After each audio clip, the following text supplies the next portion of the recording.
जय हो, जय हो, जय हो।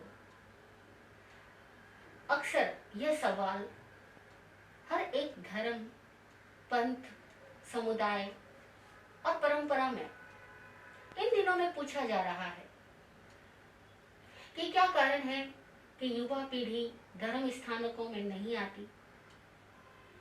धार्मिक क्षेत्रों में युवा पीढ़ी की सहभागिता बहुत कम नजर आती है। और ये सवाल कौन पूछ रहे हैं? जो प्रौढ़ है, जो बुजुर्ग है, उन्हें ऐसा लग रहा है कि हम चले जाएंगे, उसके बाद में हमारे द्वारा बनाए गए इन भव्य इमारतों का क्या होगा जो धर्म के लिए बनाई गई है, जो इकट्ठे होकर के गुरु भक्ति करने के लिए, आराधना करने के लिए, पूजा करने के लिए, उपासना करने के लिए बनाई गई है। इन इमारतों का क्या होगा? इनमें कौन आएगा? क्या केवल पक्षी आकर के बैठा करेंगे?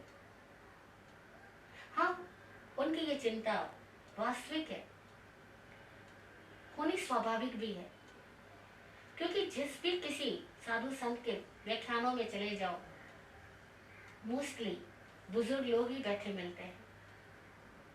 क्यों नहीं आती युवा पीढ़ी? कई सारे कारण हैं, लेकिन उन कारणों की चर्चा करने से पहले हम युवा पीढ़ी से नहीं, प्रौढ़ पीढ़ी से ही पूछेंगे कि क्या धर्म स्थानकों में जाते समय आप भी वाकई धार्मिक उद्देश्यों से ही जाते हैं? क्या वाकई धर्म की भावनाओं से ही जाते हैं? या आपका जाना भी कहीं ना कहीं एक क्लबिंग करने के लिए होता है? जाएंगे, चार लोग मिलेंगे, आपस में बातचीत करेंगे, मेल मिलाप बड़ा करेगा, बेटे की, पोते की शादी करने में आराम हो जाएगा, रिश्ते आराम से मिला करेंगे, या कुछ बिजनेस की बातें भी आराम से शेयर कर पाएंगे, कुछ नई पार्टीज के साथ मुलाकात हो पाएगी, या अपना अच्छा सा टाइम पास हो जाएगा। देखो तो जरा, आप लोग भी धर्म स्थानों में क्यों जाते हो? वाकई धार्मिक उद्देश्य से जाने वाला व्यक्ति कभी ये चिंता नहीं करता कि इसके बाद क्या होगा। उसका आनंद ही इतना बढ़ जाता है कि उसका आनंद भाव किसी भी प्रकार की समस्या को नहीं देखता, बल्कि हर हाल में यह देखता है कि जो हो रहा है ठीक ही तो हो रहा है, और अगर ठीक नहीं भी हो रहा है तो उसके भीतर से तुरंत उपाय निकलते हैं। उसके भीतर संदेह नहीं है, शंकाएं नहीं है। ये संदेह और शंकाएं अक्सर लोगों में पाई जाती है।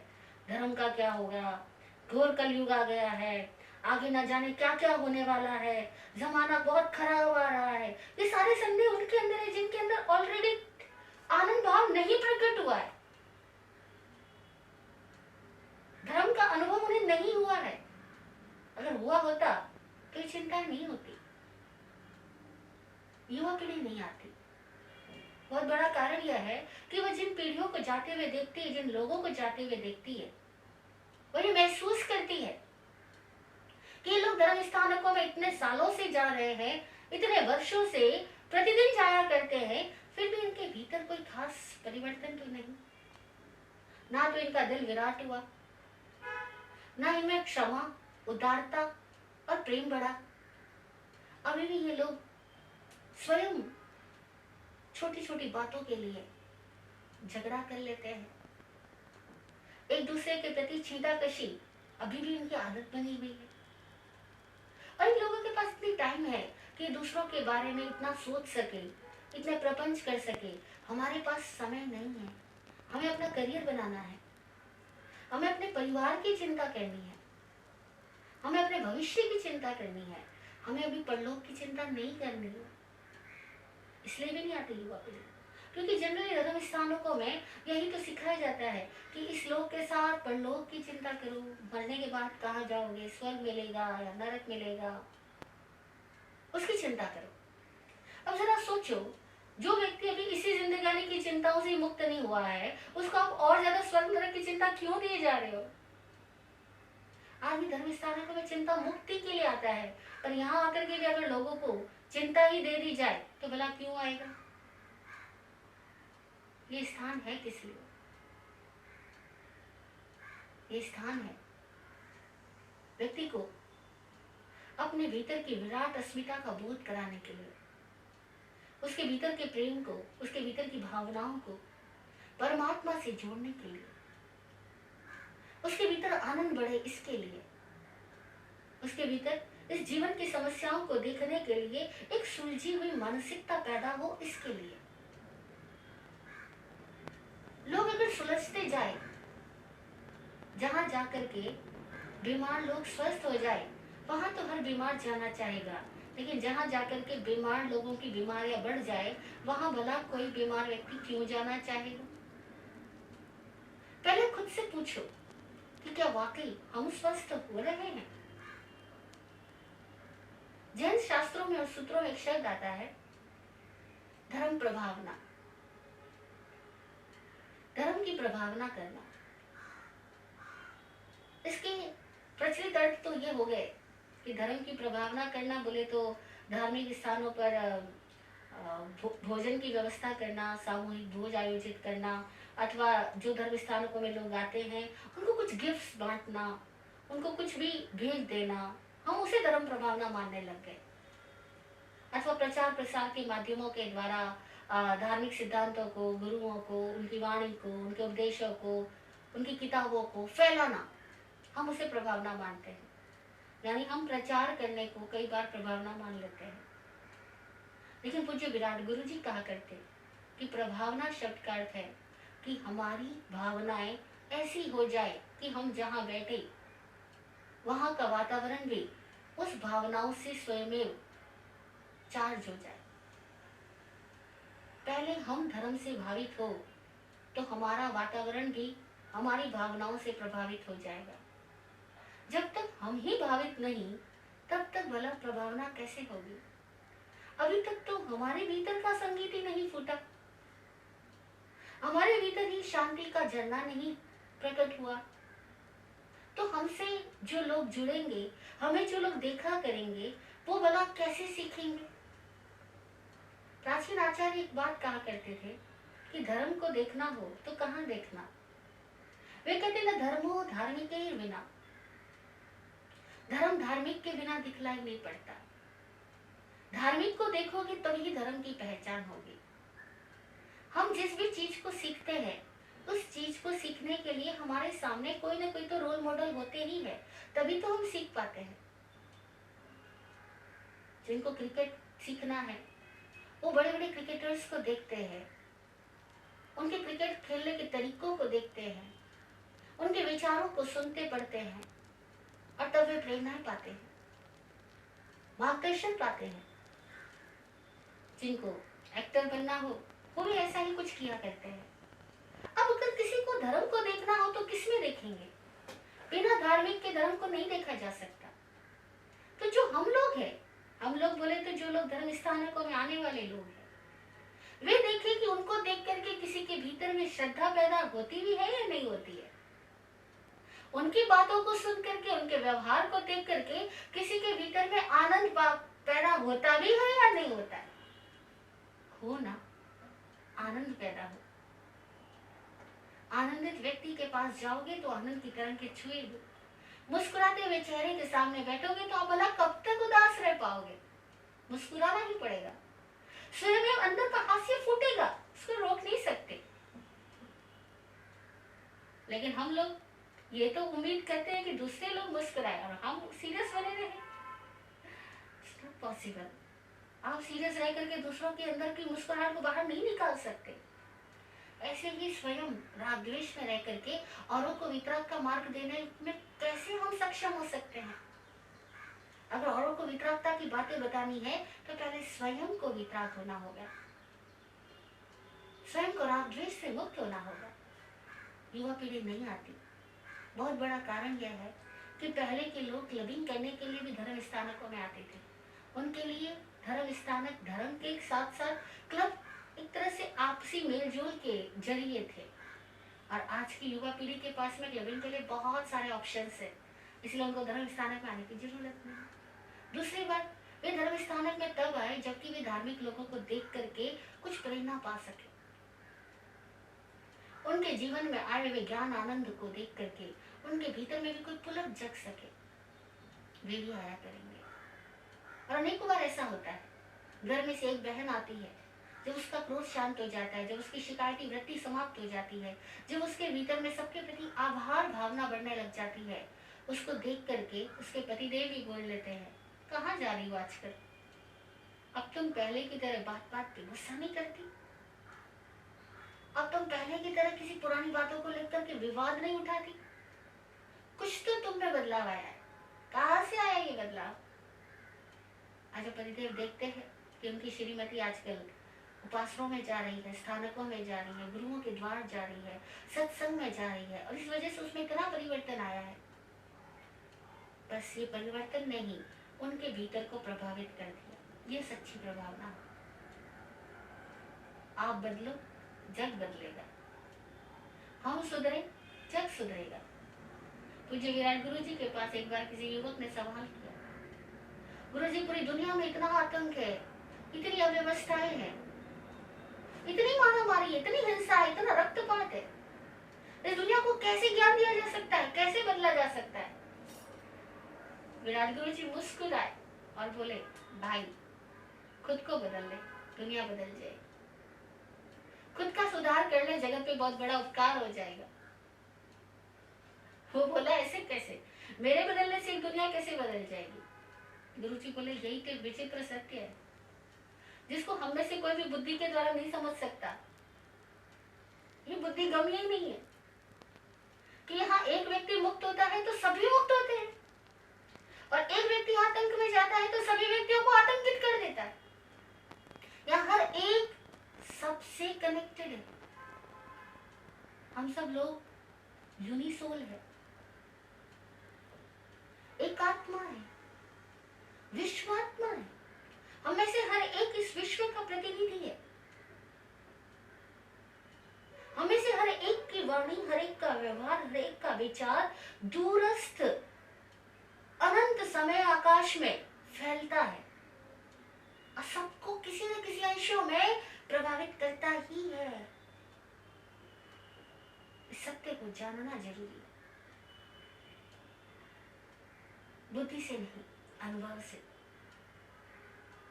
उस व्यक्ति को भी उस समय तो वो बात नहीं समझ में आई, लेकिन कुछ सालों में उसे समझ में आई, और तब उसने आकर के कहा गुरुजी को, गुरुजी आप ठीक कह रहे थे, जिस दिन से मैं बदला मुझे पूरी दुनिया बदली हुई नजर आती है।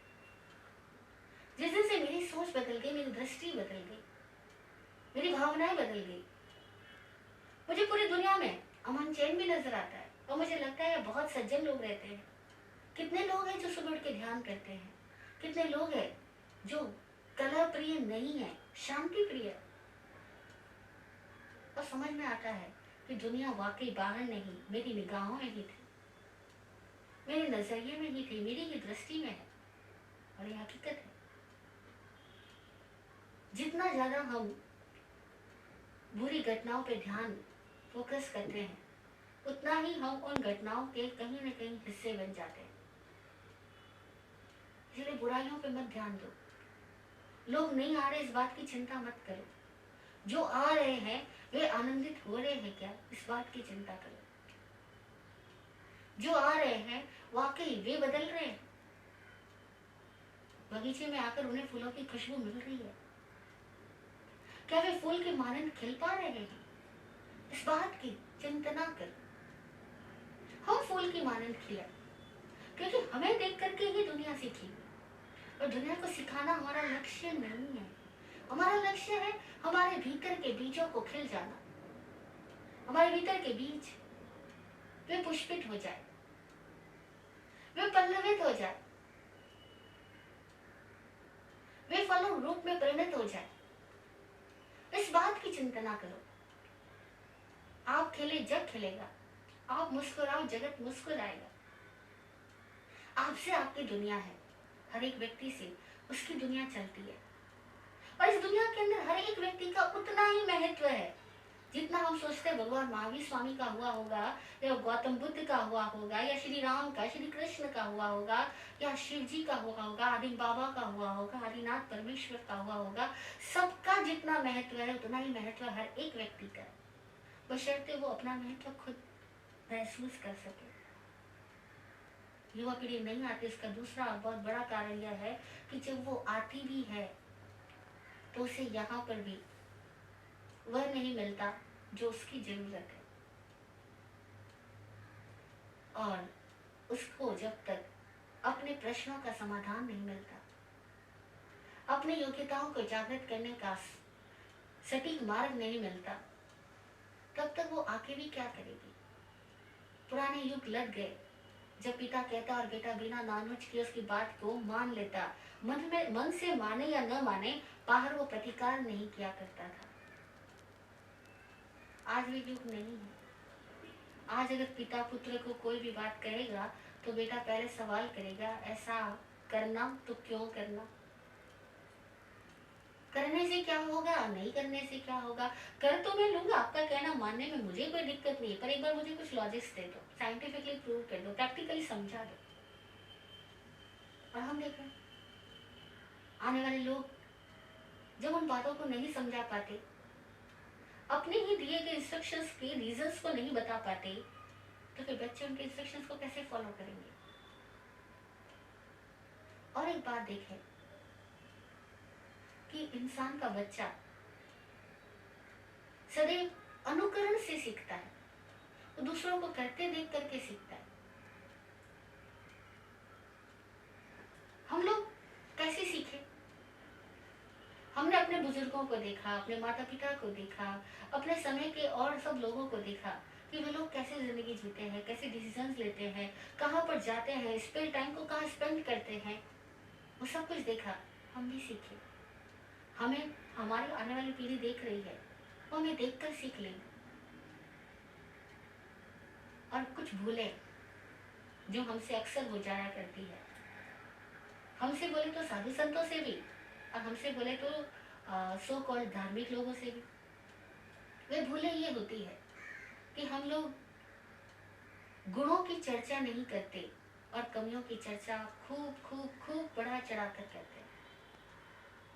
हम किसी व्यक्ति से मिलकर के आए, हमें उनसे मिलकर कुछ चीजें बहुत अच्छी लगी, और हो सकता है कि कुछ चीजें अच्छी ना लगी हो। अब जरा देखना कि उससे मिलने के बाद में बाहर जाकर के हम जब लोगों को अपना एक्सपीरियंस शेयर करेंगे, तब हम क्या बोला करेंगे। अच्छी बातों की चर्चा कितनी देर करेंगे, किस तरह से करेंगे, कितने बेटे इसके साथ करेंगे, और जो हमें अच्छा नहीं लगा उसकी व्याख्या हम कैसे करेंगे। आप सब जानते हो कि जो हमें अच्छा नहीं लगा उसकी व्याख्या हम बहुत बढ़ा चढ़ा के करेंगे, बहुत देर तक करेंगे, बहुत ज्यादा वजन दे करके करेंगे। और जो सद्गुण थे, जो अच्छी बातें थी, उनको हम बहुत संक्षिप्त में कह करके समाप्त कर देंगे। हमने क्या फैलाया? खुशबू फैलाई? नहीं फैला सके। दोषों की चर्चा करना, दोष किसी पे भी हो सकते हैं, लेकिन दोषों की चर्चा करना दोषों को बढ़ावा देना है। सो कॉल्ड धार्मिक लोग धर्म स्थानों से लौट करके अपने घर परिवार में, संघ समाज में बातें किसकी करते हैं? अधिकांश लोग कमियों की चर्चा बहुत करते हैं, और तब बच्चों को पता लग जाता है कि वहाँ बहुत कमियां हैं, जाकर के क्या करना, नहीं जाते।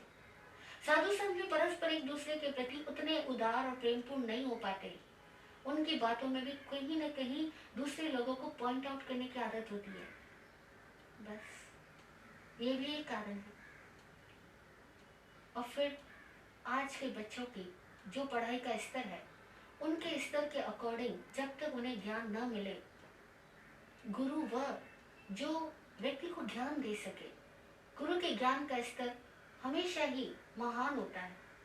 और अगर गुरु के ज्ञान का स्तर महान नहीं है, वह शिष्य की चेतना को समाधान नहीं दे सकता, तो भला शिष्य उस गुरु के पास क्यों जाएगा। इसीलिए गुरुओं को भी आज के जमाने में ये बात जाननी होगी कि वह प्राचीन सूत्रों को भी आधुनिक भाषा में, आधुनिक शैली में, आधुनिक लोगों की समझ के अकॉर्डिंग उन्हें दे सके। जब वो ऐसा कर पाएंगे तब परिवर्तन घटित होगा। और फिर हर व्यक्ति प्रेम और ज्ञान से जुड़ता है। प्रेम और ज्ञान को विराट बना लो, सब जुड़ते जाएंगे। एक जगा हुआ दीपक लाखों दीपकों को जगा सकता है। बस जरूरत है हमारा दीपक जागे, लाखों लोग स्वयं जागेंगे। उन लाखों लोगों को जगाने की परवाह मत करो, परवाह करो अपने दीपक को जगाने की। हमारा दीपक जग गया, इसमें ज्योत जागी, तो ये ज्योति से ज्योति जलेगी ही जलेगी। जय हो, जय हो, जय हो।